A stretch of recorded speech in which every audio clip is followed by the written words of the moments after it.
Assalamualaikum warahmatullahi wabarakatuh. Halo semuanya, apa kabar? Balik lagi di Smart Tutorial Channel.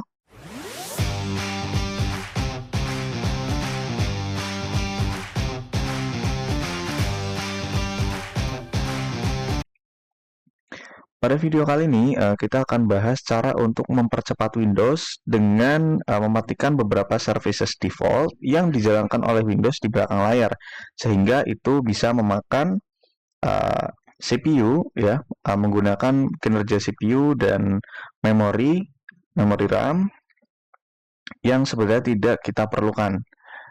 Nah, sebenarnya cara untuk mengoptimalkan Windows kita atau PC kita atau laptop kita itu ada beberapa cara. Salah satunya adalah di video saya yang saya cantumkan di deskripsi. Kalian bisa lihat di situ dengan mematikan beberapa fitur tentang appearance ya atau pengalaman pengguna dari tampilan. Nah, di sini kita akan share cara untuk mempercepat Windows part 2 lah ya. Kan kemarin yang pertama dan yang kedua adalah dengan mematikan beberapa services yang tidak kita gunakan. Nah, kita bisa lihat dulu di sini di Task Manager, kalian bisa ketik aja di sini Task Manager seperti ini ya. Ada 170 proses berjalan di belakang layar. Nah, ini bisa kita turunkan. Ini kalau misalkan kita buka Google Chrome ya, kita jalanin aplikasi seperti YouTube atau game dan lain-lain, atau Microsoft Word seperti itu, dia akan nambah ini. Nah, ini sebelumnya ketika saya belum mematikan beberapa services, memori penggunaan memorinya itu mencapai 70%. Itu kita belum buka aplikasi apa-apa, dan ketika saya buka Chrome, buka Word atau yang lain-lain, itu dia bisa sampai penggunanya 90%. Nah, jadi gimana caranya untuk mematikan services? Kita langsung aja ke tutorialnya. Oke teman-teman, jadi sebelum kita mematikan beberapa services, kita akan membuat restore point dulu. Jadi ini akan memudahkan kita ketika nanti misalkan besok kita ingin kembali ke pengaturan yang sebelumnya. Nah, caranya adalah dengan kita ketikkan aja di sini restore point ya. Ini kita pilih yang create restore point. Nah, kalau misalkan di sininya off, kalian klik aja di sini, lalu configure, dan kita turun dia jadi on. Nah, ini kita memorinya kita gunakan sekitar 2-5% lah ya. Nah, ini dia akan memakan memori kita juga, teman-teman. Nah, jadi pastikan memori kalian cukup. Nah, kalau misalkan kalian nggak mau pakai cara ini, ada cara lain. Dengan kalian mencatat services apa yang kalian matikan, dan ketika suatu hari kalian butuh, kalian bisa nyalakan lagi, ya. Nah, ini kalian apply, terus oke. Nah, ini kan udah on. Nanti kalian create di sini. Kita bisa ketikkan services. Kita create. Nah, dia akan loading dulu ya untuk membuat restore point-nya. Oke teman-teman, jadi ini the restore point was created successfully. Kita close aja. Itu berarti sudah berhasil dibuat. Nah, kita bisa pakai. Nanti ketika teman-teman mau pakai, kalian bisa masuk ke sistem restore. Nah, kita next. Kita pilih yang ini, lalu kita next lagi. Ini ketika kalian misalkan 1 bulan yang akan datang nih, kalian butuh pengaturan yang sebelumnya sebelum kita matikan beberapa layanan dari Windows. Nah, kalian bisa masuk ke sini, nah, dan lanjutkan ya. Ini kita cancel aja. Oke. Jadi itu tadi cara untuk membuat restore point. Sekarang kita akan menuju ke tutorial untuk mematikan layanannya. Kalian ketikkan aja di sini services. Nah, yang pertama di sini ada ActiveX Installer ya. Kita klik kiri di sini, maka akan ada deskripsinya di sini. Di sebelah kiri sini description gitu ya. Ini fungsinya buat apa? Ini adalah untuk kegunaannya itu sebenarnya di Internet Explorer. Nah, sedangkan kan kita udah nggak pakai Internet Explorer ya. Kita pakainya kan Google Chrome, Mozilla, Microsoft Edge, dan lain-lain ya. Jadi ini caranya kita klik kanan, pilih properti ya, atau kita klik 2 kali aja di sini. Double klik ya, double klik kiri. Terus kita pilih yang automatic ini jadi disable. Apply. Oke, kita oke. Nah, yang selanjutnya di sini ada All Join Router Service. Ini fungsinya untuk mendukung komunikasi perangkat berbasis IoT. Jadi kalau misalkan kalian pakai alat IoT di rumah ya, smart home misalkan, terus nyambung ke laptop, dikontrol lewat sini, ya kalian jangan dimatikan. Tapi kalau misalkan nggak pakai, kita matikan aja. Kita double klik, lalu pilih yang disable, apply, oke. Oke, yang selanjutnya ada BitLocker Drive Encryption. Ini fungsinya untuk Windows 11 Pro ya, karena di sini aku pakai Windows 11 Home, maka di sini aku nggak pakai. Nah, ini biasanya untuk mengenkripsi drive atau file-file yang ada di dalamnya ya, agar tidak terserang malware dan hacker.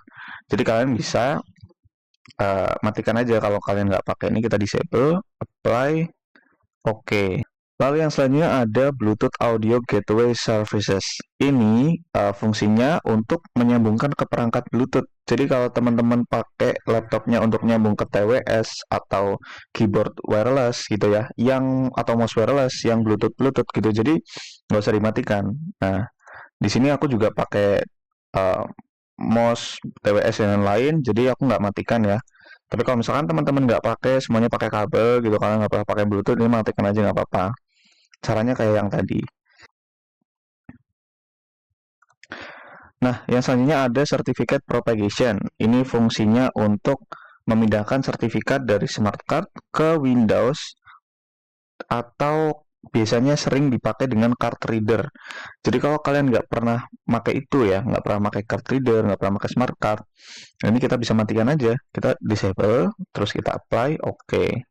Lalu yang selanjutnya ada Connected User Experience and Telemetry. Nah, ini kita double klik.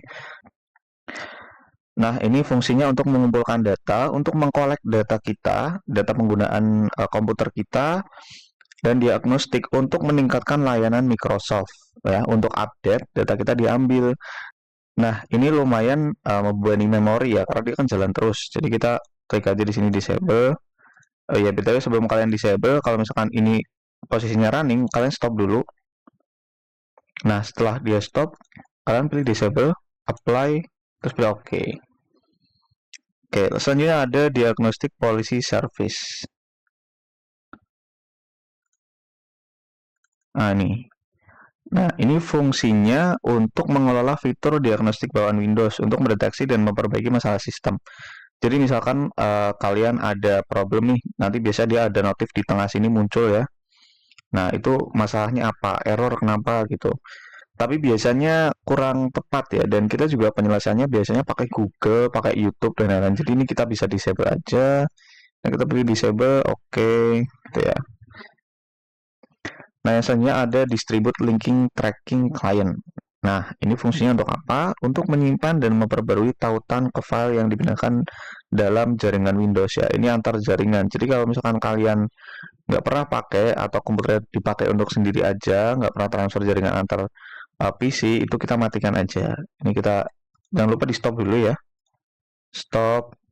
Terus kalian pilih disable, apply, oke. Oke, selanjutnya ke file history. Kita ke file history service. Ini juga kita matikan. Ini di sini aku udah matikan. Fungsinya untuk apa? Ini fungsinya untuk pencadangan otomatis file di lokasi tertentu. Jadi kalau kalian nggak pernah pakai, kalian matikan aja. Apply, oke. Nah, yang selanjutnya ada Geolocation Service Property. Ini fungsinya untuk menyediakan informasi lokasi berdasarkan data GPS, WiFi, atau jaringan yang kita gunakan ya. Diambil IP-nya, nanti kita akan ada di mana gitu. Itu kalau misalkan kalian nggak pernah pakai ini kalian matikan aja. Kita apply, oke gitu ya. Ini untuk mendapatkan lokasi kita kok. Tapi kalau misalkan kalian buka Google Maps di browser, terus mau nyari lokasi apa, itu muncul. Cuma lokasi kita nggak terdetek gitu. Ini cuma mendeteksi lokasi kita aja. Oke, selanjutnya ada IP helper. Kita cari. Nah, ini IP helper. Ini fungsinya untuk mendukung teknologi IP versi 6. Nah, sedangkan sekarang kan kita masih pakainya IP versi 4 ya. Ini kita bisa disable aja. Oke, gitu ya. Nah, di sini selanjutnya ada font service. Ini fungsinya untuk sinkronisasi dari PC Windows ke HP kita. Nah, jadi kalau teman nggak pernah pakai ini kita disable aja, apply, dan oke. Lalu selanjutnya ada print spooler. Nah, ini fungsinya untuk mendukung fungsi percetakan. Jadi kalau laptop teman-teman biasa dipakai buat fotokopi ngeprint gitu ya, pakai printer dan lain-lain, ya jangan dimatikan. Tapi kalau misalkan teman-teman kalau ngeprint ke fotokopian nggak pernah pakai print sendiri, ini kalian matikan aja nggak apa-apa ini. Disable, disable oke. Belum di-apply tadi ya, udah oke. Nah, selanjutnya ada Remote Access Auto Connection Manager Property. Panjang banget ya namanya ya. Ini fungsinya untuk mengelola koneksi jaringan jarak jauh secara otomatis ketika aplikasi meminta. Nah, jadi kalau misalkan kita nggak pernah pakai layanan remote untuk kelola jaringan jarak jauh secara otomatis, ya kita nggak usah nyalain, kita matikan saja. Terus kita apply, kita oke. Dan selanjutnya ada remote desktop configuration. Ini juga fungsinya untuk remote ya, tapi untuk apa namanya remote desktop untuk koneksi jarak jauh ke komputer, misalkan pakai HP gitu. Kita nggak pernah pakai, kita matikan saja. Apply, oke. Lalu yang selanjutnya ada secondary log on. Ini fungsinya untuk memungkinkan proses dijalankan dengan kredensial pengguna lain. Jadi kayak run as different user. Misalkan di laptop ini ada kalian pakai 2 user gitu ya. Itu kalian bisa nyalakan, tetapi kalau cuma ada 1 user kalian matikan aja.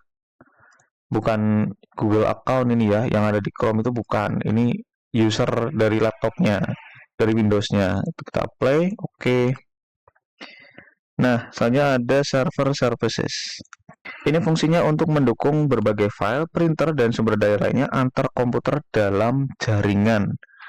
Nah, jadi dalam jaringan yang sama. Nah, jadi kalau teman-teman nggak berbagai jaringan dan di rumah dipakai sendiri laptopnya, itu kalian bisa matikan aja. Ingat, kita matikan dulu kalau running, kita stop. Terus kita pilih disable, apply, dan oke. Nah, yang terakhir ada smart card ya. Nah, ini nih. Smart card ini fungsinya untuk mendukung autentikasi menggunakan kartu pintar. Untuk menggunakan kartu pintar, kita matikan saja karena kita nggak pernah pakai gitu kan. Apply dan oke. Oke, teman-teman. Jadi ini kita sudah selesai mematikan servicesnya. Kita akan coba restart dulu. Oke, ini belum ditutup ya. Kita akan coba restart dulu laptopnya. Nah, teman-teman, ini udah aku restart. Sekarang kita coba buka lagi task manajernya ya. Kita masuk ke performance. Di sini kita bisa lihat. Tuh, ini tadi prosesnya kita ada 173 atau 175-an berjalan ya. Ini udah turun jadi 150-an. Dan di sini memori usage-nya juga 49%, dia lebih kecil daripada sebelumnya. Untuk penggunaan CPU dia 7 sampai 15%-an. Nah, teman-teman, jadi itu tadi cara untuk mempercepat Windows kita atau PC kita agar dia menjadi lebih ringan dan lebih hemat daya juga ya. Karena kan ada beberapa service yang dinyalakan di belakang layar dia bekerja, sedangkan kita tidak menggunakannya. Jadi langkah lebih baik itu bisa dimatikan, dan jika kita menggunakan aplikasi yang lain itu akan lebih lancar lagi ya. Jadi nggak macet-macet ataupun nge-lag gitu. Oke teman-teman, jadi mungkin segitu aja untuk kesempatan kali ini. Jangan lupa untuk dukung kita selalu dengan like, subscribe, dan komen di bawah. Kalau misalkan ada yang kalian tanyakan dan juga saran, kalian bisa tulis di kolom komentar. Terima kasih. Assalamualaikum warahmatullahi wabarakatuh.